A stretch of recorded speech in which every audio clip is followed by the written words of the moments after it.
আওয়ামী লীগের যে সিরিয়াস বাসনা প্রত্যাশা যে আশা ছিল সেটার কবর রচিত হয়েছে প্রত্যেকটা ক্যাম্পাসে। আওয়ামী লীগ যেভাবে চেয়েছে, যাকে শত্রু মনে করেছে, আওয়ামী লীগ যাকে হুমকি মনে করেছে, সে একদম প্রথম দিন থেকে 28 অক্টোবর 2006 থেকে এবং জুলাই আগস্টের নিষিদ্ধ যে প্রজ্ঞাপন, আর সেই ছাত্র সংগঠনকেই এখন আমরা সকল ট্যাবু ভেঙে সকল মিথ্যা অপপ্রচার শিক্ষার্থীরা ছুড়ে কেটে দিয়ে এখন সত্যটাই জানতে পেরেছে। সেদিক থেকে শিক্ষার্থীদের প্রতি আমরা কৃতজ্ঞ। আপনারা জানেন আজকে রাষ্ট্রের পক্ষ থেকে অনেকগুলো আয়োজন হচ্ছে। দুটো হলে ফার্স্ট এইড ক্যাম্পেইন হচ্ছে, আজকে ফার্স্ট এইড ট্রেনিং হচ্ছে দুটো হলে।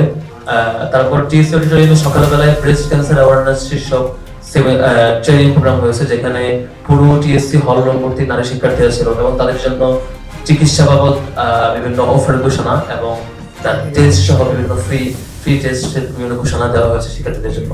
এবং নানা কাজ চলছে আমাদের জন্য দোয়া চাই।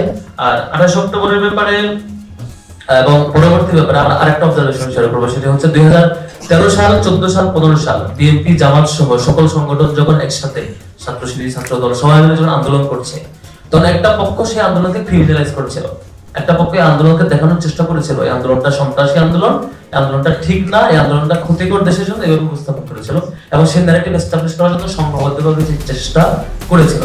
পরবর্তীতে 1.5 শতাধিক আসনে আওয়ামী লীগ বিনা নির্বাচনে তাদের আসন নিশ্চিত করে যখন অবৈধভাবে ক্ষমতায় আসলো, তখনও যখন আমার বিএনপি, জামাত সহ সবাই টানা দীর্ঘদিন আন্দোলন করলো, সেই আন্দোলনকে পর্যন্ত ক্রিমিনালাইজ করে তাদের ক্ষমতা দখলকে জাস্টিফাই করেছিল।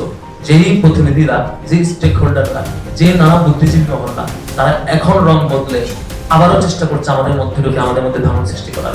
তারা চেষ্টা করছে আমাদের মধ্যে নানা কিছু পুশ করার।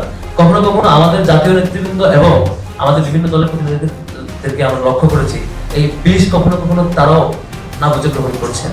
এই পুশ করা বিভিন্ন বয়ান হয়তো আমাদের অন্যান্য নেতৃবৃন্দের হৃদয়ে কখনো কখনো দেখতে যাচ্ছে। আমরা অনুরোধ করবো, আমাদের থেকে বিরত অনুরোধ থাকবে, আর যেসব জাতীয় নেতৃবৃন্দকে আমরা দীর্ঘদিন ধরে দেখে এসেছি ফ্যাসিবাদের বিরুদ্ধে, অন্যায়ের বিরুদ্ধে ভূমিকা রেখেছেন, তারা অন্তত সে রং বদলানো মানুষগুলোর বয়ানের মধ্যে ঢুকে যায় না। অন্তত এই রং বদলানো মানুষগুলো, চিহ্নিত স্টেক হোল্ডারগুলো, যারা আওয়ামী লীগকে গত 15 বছর জাস্টিফাই করেছে এবং তাদেরকে সবসময় ক্ষমতায় আসীন রাখতে সহযোগিতা করেছে, আর আমাদেরকে ভিকটিম বানাতে তাদের সকল মেকানিজম তারা এস্টাবলিশ করেছে, তাদেরকে এখন আবার ফ্লোর দিয়ে তাদের সেই ন্যারেটিভ গুলো গ্রহণ করে নিজেদের মধ্যে কখনোই দূরত্ব তৈরি সৃষ্টি করা, যেসব বিষয় উচিত না, এসব বিষয় এঙ্গেজ হওয়া, এটা কখনোই কাম্য না। ইতিপূর্বে এই অল্প সময়ের মধ্যে আমরা বেশ কিছু অপ্রত্যাশিত আচরণ আমরা লক্ষ্য করেছি। আমরা আশা করব আমাদের সকল রাজনৈতিক সংগঠন এবং জাতীয় নেতৃবৃন্দ তার জায়গা থেকে দেশের প্রতি এবং সকলের প্রতি যে দায়িত্ব পালন করার কথা সেটা নিশ্চয়ই করবেন।